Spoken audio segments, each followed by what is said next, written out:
সাহারি খাবার পর তাহাজ্জুদের নামাজ পড়ে আল্লাহ সুবহানাহু তাআলার এই নামটি ৩৩ বার পড়েন। আপনার গড়ে কখনোই অভাব অনটন গ্রাস করবে না, আপনাকে কখনোই অভাব অনটন ধরবে না, আপনার কখনোই রিজিকের সংকট হবে না। আপনার যদি কোটি কোটি টাকার ঋণও থাকে, আল্লাহ সুবহানাহু তাআলা ওই ঋণ পরিশোধ করার ব্যবস্থা করে দেবেন। আপনার সংসারে কখনোই অভাব অনটন থাকবে না, রিজিকের সমস্যা থাকবে না। মনের যত কঠিন আশাই থাকুক না কেন, আল্লাহ সুবহানাহু তাআলা আপনার সে আশা পূর্ণ করবেন, মনের আশা পূর্ণ করে দেবেন। এই আমলটি বহুবার পরীক্ষিত আমল, আজ পর্যন্ত আমল করে কেউ ব্যর্থ হয়নি। যদি আপনার আমল দ্বারা ফলাফল পেতে চান তাহলে আপনারা ভিডিওটা টেনে দেখবেন না। যারা ভিডিও টেনে দেখবেন তাদের দোয়া কবুল করা হবে না, কারণ হয়তো আপনি কোনো পয়েন্ট মিস করে ফেলবেন। তাই বলছি, না টেনে সম্পূর্ণ ভিডিও দেখার অনুরোধ রইল। আর যারা এখনও চ্যানেলটি সাবস্ক্রাইব করেননি, প্লিজ চ্যানেলটি সাবস্ক্রাইব করে পাশে থাকবেন। আপনি যদি চান যে আপনার ধন সম্পদ দিন দিন বৃদ্ধি হয়ে যাক, আপনার টাকা পয়সা বেড়ে যাক, আল্লাহ সুবহানাহু তাআলা আপনার ঘরের অভাব অনটন দূর করে দেখ, তাহলে আজকের এই আমলটি তাহাজ্জুদের নামাজ পড়ে আপনাকে করতে হবে। আল্লাহ সুবহানাহু তাআলা আপনার ঘরে কখনোই অভাব অনটন রাখবে না, দারিদ্রতা আপনার মৃত্যু পর্যন্ত আপনাকে গ্রাস করবে না। টাকার কতটা মূল্য আপনি জীবনে তখন উপলব্ধি করতে পারবেন যখন দেখবেন আপনার আদরের সন্তানকে আপনি মার্কেটে নিয়ে গেছেন, ঈদের জন্য কেনাকাটা করতে চাচ্ছেন, বা যে কোনো পর্যায়ে আপনার ছেলে আপনার কাছে কিছু বায়না ধরল, আপনি দিতে পারলেন না, তখন আপনি বুঝতে পারবেন জীবনে টাকার গুরুত্ব কতটা। আপনি তখন আরও উপলব্ধি করতে পারবেন যখন আপনার আদরের স্ত্রী আপনার কাছে কোনো কিছু বায়না ধরল, আপনি তাকে কিনে দিতে পারলেন না, তখন জীবনে বুঝতে পারবেন টাকার গুরুত্ব কতটা। আপনি আরও উপলব্ধি করতে পারবেন যখন দেখবেন আপনার অসুস্থ পিতামাতা অসুস্থতার কারণে চিকিৎসা না পেয়ে তারা কাতরাচ্ছে, তখনও উপলব্ধি করতে পারবেন একজন পুরুষ হিসাবে যে টাকার গুরুত্ব কতটা। পুরুষের যদি মানি ব্যাগে টাকা না থাকে, ওই পুরুষের দাম নেই। আর যে পুরুষের টাকা পয়সা নেই, ওর স্ত্রী, স্বামী, সন্তান কারো কাছে তার কোনো মূল্য নেই। তো টাকা পয়সা আল্লাহ তাআলার দান জিনিস, আল্লাহ তাআলার কাছে চাইলে আল্লাহ রাব্বুল আলামিন দেবেন। আল্লাহ তাআলা পবিত্র কোরআনে বলেন, তোমরা আমার কাছে দোয়া করো, আমি তোমাদের দোয়া কবুল করব। আল্লাহ তাআলা আরো বলেন, উদউনি আস্তাজিব লাকুম, তোমরা আমাকে ডাকো, আমি তোমাদের ডাকে সাড়া দেব। আর তাহাজ্জুদের সময় আল্লাহ সুবহানাহু তাআলা তার বান্দার সাথে সরাসরি সম্পর্ক স্থাপন করেন। আল্লাহ তাআলা ওই সময় আকাশের নিম্ন আকাশে নেমে আসেন, এসে ডাকতে থাকে, কার কি লাগবে, কে আছে অভাগী, আমার কাছে চাইবে, তার অভাব দূর করে দেব। কে আছে অসুস্থতায়, আমার কাছে চাইবে, আমি তার সুস্থতা দান করব। কে আছে বিপদগ্রস্ত, আমার কাছে বলবে, আমি তার বিপদ দূর করে দেব। কে আছে ঋণগ্রস্ত, আমার কাছে বলবে, আমি তার ঋণ দূর করে দেব। কে আছে পাপী, আমার কাছে ক্ষমা চাইবে, আমি তাকে মাফ করে দেব। আল্লাহ সুবহানাহু তাআলা ওই সময় এসে ডাকতে থাকেন তার বান্দাকে। আর ওই সময় যদি আমরা, আল্লাহ তাআলা তার বান্দাকে কখনোই ফেরত দেবেন না। তাহাজ্জুদের সময় রয়েছে দোয়া কবুলের অন্যতম একটি সময়। ও সময় আল্লাহ তাআলার কাছে দোয়া করলে আল্লাহ রাব্বুল আলামিন তার বান্দাকে খালি হাতে ফেরত দেন না। তাহাজ্জুদের মধ্যে আল্লাহর সঙ্গে সরাসরি সম্পর্ক স্থাপন হয় বান্দার।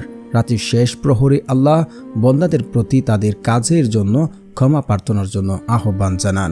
আল্লাহ তাআলা ওই সময় আমাদেরকে ডাকেন, আর আমরা ওই সময় ঘুমিয়ে থাকি। যেহেতু মাহে রমজান এসেছে, আমরা ওই সময় সাহারি খাবার জন্য উঠি। যদি আমরা নিয়ম মেনে আল্লাহ তাআলার কাছে কোনো কিছু চাই, আল্লাহ রাব্বুল আলামিন আমাদেরকে দেবেন। হাদিসে রয়েছে, রাসূল সাল্লাল্লাহু আলাইহি ওয়াসাল্লাম ইরশাদ করেন, যখন কোনো বান্দা আল্লাহ তাআলার কাছে দু হাত তুলে চান, আল্লাহ রাব্বুল আলামিন ওই বান্দাকে খালি হাতে ফেরত দিতে লজ্জাবোধ করেন। আল্লাহ তাআলা তার বান্দাকে কখনোই খালি হাতে ফেরত দেন না। আর আল্লাহ তাআলার কাছে আপনি যত চাইবেন, যত বলবেন, আল্লাহ তাআলা তত খুশি হবেন। আর যদি আপনি অহংকার বশত, আল্লাহ তাআলা বলেন, যদি কোনো বান্দা অহংকার বশত আল্লাহ তাআলার ইবাদত থেকে, আল্লাহ তাআলার থেকে মুখ ফিরিয়ে নেবেন, আল্লাহ রাব্বুল আলামিন তাকে দুনিয়ার ব্যস্ততা দিয়ে ভরিয়ে দেবেন, তার রিজিক সংকীর্ণ করে দেবেন। তো আল্লাহ তাআলার কাছে চাইতে হবে। এখন অনেকেই বলেন, আমরা আমল করছি, আমল দ্বারা তো আমরা ফলাফল পাচ্ছি না, দোয়া তো কবুল হচ্ছে না। দেখুন, দোয়ার এতটাই শক্তিশালী, আপনার তকদির পরিবর্তন করতে পারে। হয়তো আপনি আমল করছেন, আপনার আমল করাতে কোনো ঘাটতি রয়েছে, কোনো সমস্যা রয়েছে। আমলে কোনো সমস্যা নেই, আল্লাহ তাআলা যা বলছেন তাই, আল্লাহ তাআলার ওয়াদা কখনোই বরখেলাপ হয় না। দেখুন, এই 4টি শর্ত যদি আপনার মাঝে থাকে, আপনার দোয়া কখনোই কবুল হবে না, আপনি যেখানে গিয়ে দোয়া করুন না কেন। প্রথম নম্বর শর্ত হচ্ছে, যে ব্যক্তি হারাম খাবার খাবে তার দোয়া কবুল করা হবে না। আল্লাহ তাআলা পবিত্র, তিনি পবিত্রতা পছন্দ করেন। আল্লাহ তাআলা ওই হারাম খাওয়ার ব্যক্তির দোয়া কবুল করেন না এবং হারাম দ্বারা গঠিত শরীর জান্নাতে প্রবেশ করবে না। দ্বিতীয়ত হচ্ছে, আত্মীয় সম্পর্ক চিহ্নিতকারী ব্যক্তির দোয়া আল্লাহ রাব্বুল আলামিন কখনোই কবুল করেন না, তার দোয়া কখনোই কবুল করা হবে না। তৃতীয়ত হচ্ছে, যে ব্যক্তি 5 ওয়াক্ত নামাজ পড়ে না। হাদিসে রয়েছে, যে ব্যক্তি 5 ওয়াক্ত নামাজ আদায় করবে, আল্লাহ রাব্বুল আলামিন ওই ব্যক্তির যে রিজিকের একটা টেনশন রয়েছে, রিজিকের যে একটা সমস্যা রয়েছে, আল্লাহ সুবহানাহু ওয়া তাআলা তা দূর করে দেন। শুধু তাই নয়, তার অভাব অনটন দূর করে দেন। অবশ্যই আপনারা নামাজ পড়বেন, যারা নামাজ পড়েন না তাদের দোয়া কবুল করা হয় না। সর্বশেষ হচ্ছে, যে ব্যক্তি আমল করছে তাড়াহুড়া করে। তাড়াহুড়া বলতে এই যে আপনারা বলছেন আমি আমল করছি, আমার দোয়া কবুল হচ্ছে না, আমি ফলাফল পাচ্ছি না, এটাই হচ্ছে তাড়াহুড়া করা। কারণ বন্দার দোয়া ততক্ষণ পর্যন্ত কবুল হয়ে থাকে যতক্ষণ পর্যন্ত সে বলে যে আমার দোয়া কবুল হচ্ছে না, আমি ফলাফল পাচ্ছি না। এমনটা যতক্ষণ পর্যন্ত বলবে না ততক্ষণ পর্যন্ত তার দোয়া কবুল হবে, যদি এই শর্তগুলো তার মেনে আমল করে। অবশ্যই আপনারা কখনোই তাড়াহুড়া করতে চাইবেন না। আল্লাহ তাআলার কাছে চাচ্ছেন, হয়তো আল্লাহ একটু লেট করে দিচ্ছে, নয়তো বা ভাববেন এর চেয়ে ভালো কিছু দেবে, না হয় না দেওয়ার ভিতরে আল্লাহ তাআলা আমার জন্য কোনো কল্যাণ রেখেছেন। কিন্তু এমন হাই হুতাশ করবেন না, তাড়াহুড়া করবেন না, আল্লাহর উপরে বিশ্বাস রাখবেন। এখন কথা হচ্ছে, এগুলো আমরা মেনেছি, এখন আমরা কিভাবে আজকের এই আমলটি করব। যেহেতু আমাদের মাহে রমজান চলছে, মাহে রমজানে আমরা সেহরি খাবার আগে আমরা উজু করে আসব। উজু করে এসে অনেক সময় তাকে আমরা তাহাজ্জুদের নামাজ 2 রাকাত, 4 রাকাত, 8 রাকাত, 12 রাকাত, 10 রাকাত, যার যত রাকাত ভালো লাগে আপনারা তাহাজ্জুদের নামাজ পড়বেন। নামাজ পড়ে আপনারা একটি জায়নামাজে বসবেন, যেখানে নামাজ পড়বেন সেখানে বসে থাকবেন। বসে আপনি মন এবং অন্তরটাকে স্থির করবেন যে আমি আমল করছি, আমি আমল দ্বারা ফলাফল পাবো। একিন এবং বিশ্বাস রাখবেন আল্লাহর প্রতি।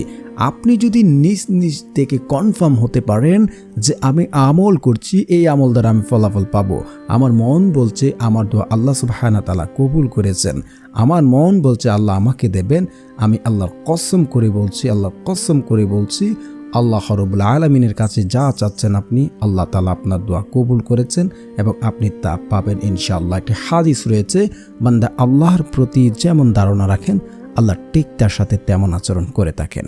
অবশ্যই একিন এবং বিশ্বাস রাখবেন। তারপর আপনারা পড়ে নেবেন ইস্তিগফার। ইস্তিগফারের বহু ফজিলত রয়েছে।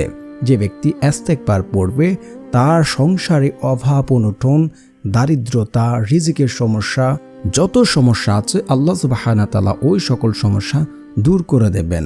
শুধু তাই নয়, আল্লাহ রাব্বুল আলামিন ওই ব্যক্তিকে, সে যদি দুনিয়াতে কঠিন থেকে কঠিন বিপদে পড়ে যায়, যে বিপদ থেকে উদ্ধার হওয়ার জন্য সে কোনো পথ খুঁজে পাচ্ছে না, সে কোনো রাস্তা খুঁজে পাচ্ছে না, এমন সকল বিপদ আপদ থেকে উদ্ধার করার জন্য আল্লাহ সুবহানাহু ওয়া তাআলা তাকে রাস্তা দেখায় দেবেন কুদরতিভাবে।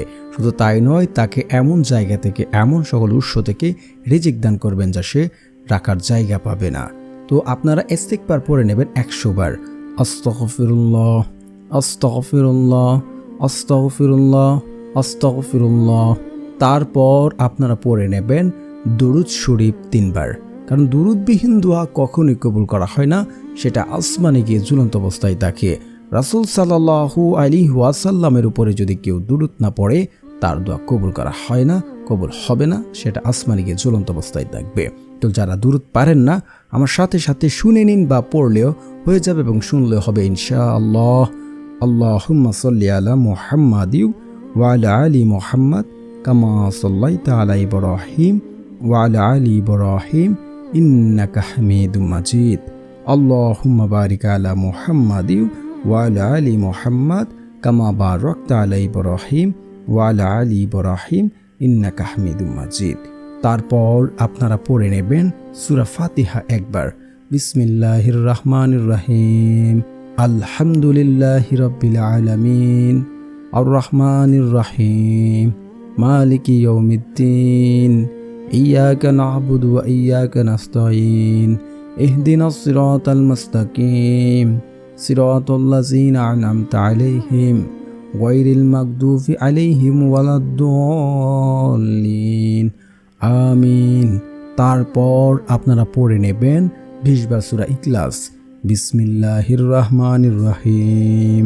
কুল হুয়াল্লাহু আহাদ আল্লাহুস সামাদ লাম ইয়ালিদ ওয়া লাম ইউলাদ ওয়া লাম ইয়াকুল লাহু কুফুয়ান আহাদ। তারপর আপনারা পড়ে নেবেন যারা ঋণে অবস্থায় রয়েছেন, ঋণ পরিশোধ করতে পারছেন না, এই দোয়াটি পড়ে নেবেন 3 বার।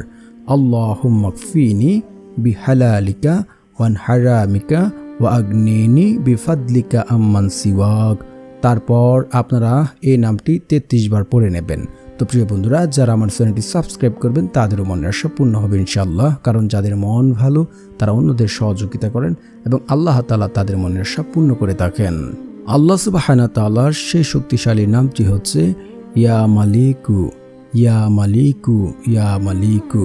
তারপর 2 হাত তুলে আল্লাহ তাআলার কাছে দোয়া করুন।